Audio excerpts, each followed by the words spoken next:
मजलिस इत्तेहादुल मुस्लिमीन के सदर अख्तरुल ईमान को या मजलिस के उम्मीदवारों को वोट देना, चाहे जोकीहाट से शाहनवाज हो, बैसी से सैयद रुकनुद्दीन हो। मैं आपको एक बात बता रहा हूं, याद रखिए, 50 साल 40-45 साल पहले बिहार के हमारे यादव भाइयों ने जब ये महसूस किया कि हमसे इंसाफ नहीं हो सकता जब तक कि हम सियासी तौर पर मजबूत नहीं होंगे, तो 40 साल पहले जो मासूम बच्चे अपने घर को लूटता हुआ देखते हैं, उनके सर पर दस्ते शफकत नहीं रख सकता। यकीन जानिए, वो आपका वोट का छोड़िए, वो आपकी हमदर्दी का भी मुस्तहिक नहीं हो सकता।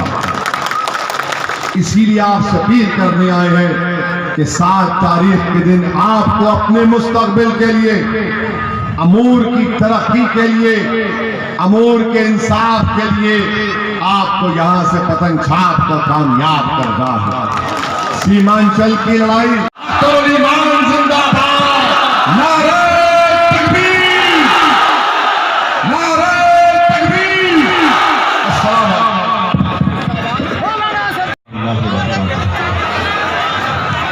मोहतरम जनाब अख्तरुल ईमान साहब, उम्मीदवार मजलिस इत्तेहादुल मुस्लिमीन से नशीन तशरीफ फरमा,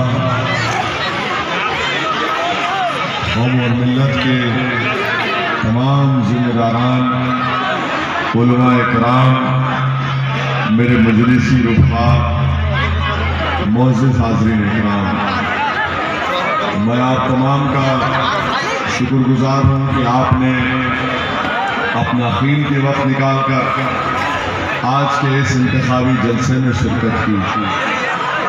और मुझे पूरा यकीन है कि आप लोग इतनी बड़ी तादाद में जो आज यहाँ पर जमा हुए हैं, यकीनन इंशाअल्लाह ताला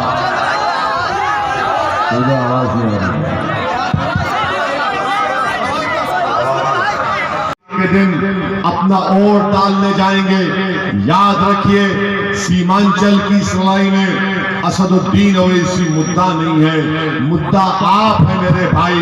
ये लड़ाई आपकी लड़ाई है, ये लड़ाई आपके मुस्तकबिल की लड़ाई है, ये लड़ाई हमारे मासूम बच्चों की तालीम की लड़ाई है।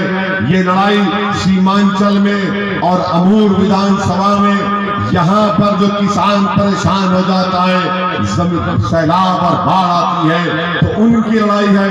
मैं मुद्दा नहीं हूँ।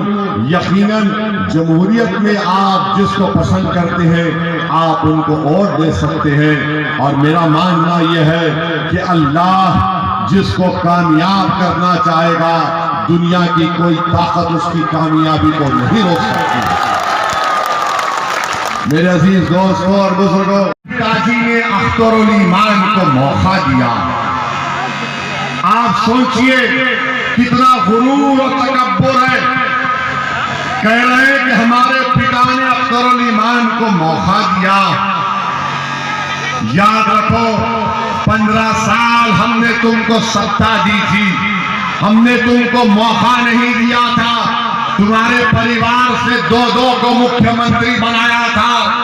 हमने तुमको हमारे पैरों की जूती की सदका दिया था, और तुमको सत्ता मिली थी 15 साल। हमने तुमको वोट दिया और तुम हमसे कहते हो कि हमने हमारे अख्तरुल ईमान को मौका दिया।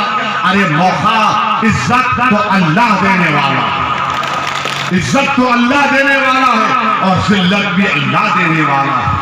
कोई आकर कहेगा अख्तरुल ईमान को मौका, अरे अख्तरुल ईमान को किसी ने मौका नहीं दिया, अख्तरुल ईमान को अल्लाह ने मौका दिया है आपकी खिदमत करने का, आपकी आवाज बनने का, आपकी नाइंसाफी को बिहार की विधानसभा में पहुंचाने का। इसीलिए हम आपसे अपील कर रहे हैं कि 7 तारीख के दिन अपना एक वोट पतंग छाप के निशान पर बटन दबा कर दीजिए। डरने और घबराने की जरूरत नहीं है। ताकत बन गए। आज आप देखते हैं कि जिन यादवों ने 40 साल पहले ईसार और कुर्बानी दी, आज तक उनको उसका फायदा पहुंच रहा है। कैसे फायदा पहुंच रहा है कि बिहार प्रदेश में हमारे यादव भाइयों की आबादी 14% है, मुस्लिम अक़लियत की 17% है। तो 40 साल पहले जो कुर्बानियां हमारे यादव भाइयों ने दी थी, उसका नतीजा आज उनको समारावर उसका फल मिल रहा है। कैसे मिल रहा है कि बिहार की विधानसभा में पूरे प्रदेश में 14% है, मगर 55 से ज्यादा उनके विधायक बनकर जाते हैं। मुस्लिम अक़लियत के 17% है, कितने विधायक जीत कर जाते?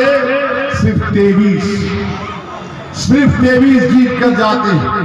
मैं आप अमूर की जनता से अपील करने आया हूं, मैं अमूर के बुजुर्गों से अपील करने आया हूं, मैं आपसे अपील करने आऊं मेरी मां और बहनों, एक मर्तबा सीमांचल की सरजमीन से तुम इस हरे परचम को थाम लो। मैं तुमको गारंटी दे रहा हूं, मैं तुमको तयक़ुन दे रहा हूं कि आने वाले 50 साल में इंशाअल्लाह ताला सीमांचल पटना से अच्छा होगा, सीमांचल दरभंगा से अच्छा होगा, सीमांचल नालंदा से अच्छा होगा। क्योंकि जब हमारे यादव भाइयों ने ईसार और कुर्बानी दी, उनको कामयाबी मिली। अगर आप इत्तेहाद की क़ुव्वत को समझेंगे, अगर आप इत्तेहाद की ताकत को समझेंगे, यकीन मानिए आज आप मुत्तहिद हो जाएंगे। अमूर में, पैसा में, चौकीहाट में, तो कस्बा में, याद रखिए ऐसी तब्दीली आएगी कि दुनिया याद रखेगी। ये लड़ाई मेरे नौजवानों, ये लड़ाई मेरी बुजुर्गों, ये लड़ाई मेरी माँ और बहनों, ये हमारी लड़ाई नहीं है।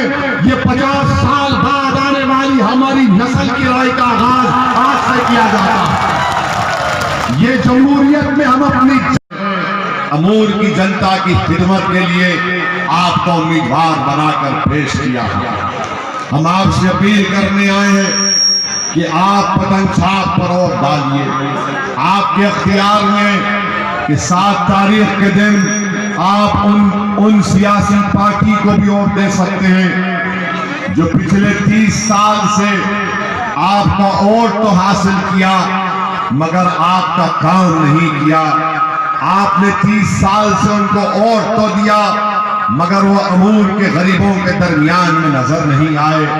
आपने 30 साल उनको वोट दिया, जब बाढ़ आती थी तो वो विधायक आपको नजर नहीं आता था। जब आप उस विधायक के पास जाकर कहते थे कि बिहार सरकार का कानून है कि जिस जमीन पर, जिस फसल पर बाढ़ आती है और जमीन कटती है, फसल बर्बाद होती है, तो बिहार सरकार का कानून यह है कि 5 डिसबल जमीन, जिसकी जमीन कट गई या जिसकी फसल बर्बाद हो गई, उसको 5 डिसबल जमीन मिले या उसके अवज में मुआवजा मिले।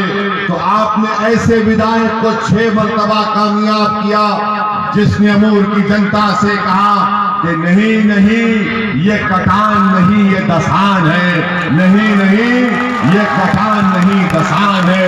अब आपसे आपका भाई, आपका बेटा अपील करने आया है कि जब तुम 7 तारीख के दिन आप वोट डालने जाओगे, जहां पर पतंग छाप दिखेगा तो आपको जवाब देना है उस विधायक को, इसको कटान कहते हैं और इसको दसान कहते हैं। आपको बताना पड़ेगा जो गरीबों के आंख से बहते आंसू को नहीं पहुंच सकता, जो मुसीबतों में जब्त हो जाएगा। और कौन अख्तर अली मान से मुकाबला कर रहा? अख्तर अली मान को रोकने के लिए नरेंद्र मोदी नहीं चाहता कि अख्तर अली मान कामयाब हो। अख्तर अली मान एक शख्सियत का नाम नहीं है। अख्तर अली मान एक सीमांचल की सरजमीन पर बसने वाले उन मजलूमों की आवाज है। अख्तर अली मान सिर्फ एक तबके का नुमाइंदा नहीं है। अख्तर अली मान सुरजापुरियों का भी लीडर, अख्तर अली मान कुलैया का भी लीडर, अख्तर अली मान शेरशाहबादी का भी लीडर, अख्तर अली मान हमारे हिंदू भाइयों का लीडर, अख्तर अली मान पूरे सीमांचल की सरजमीन पर बसने वालों के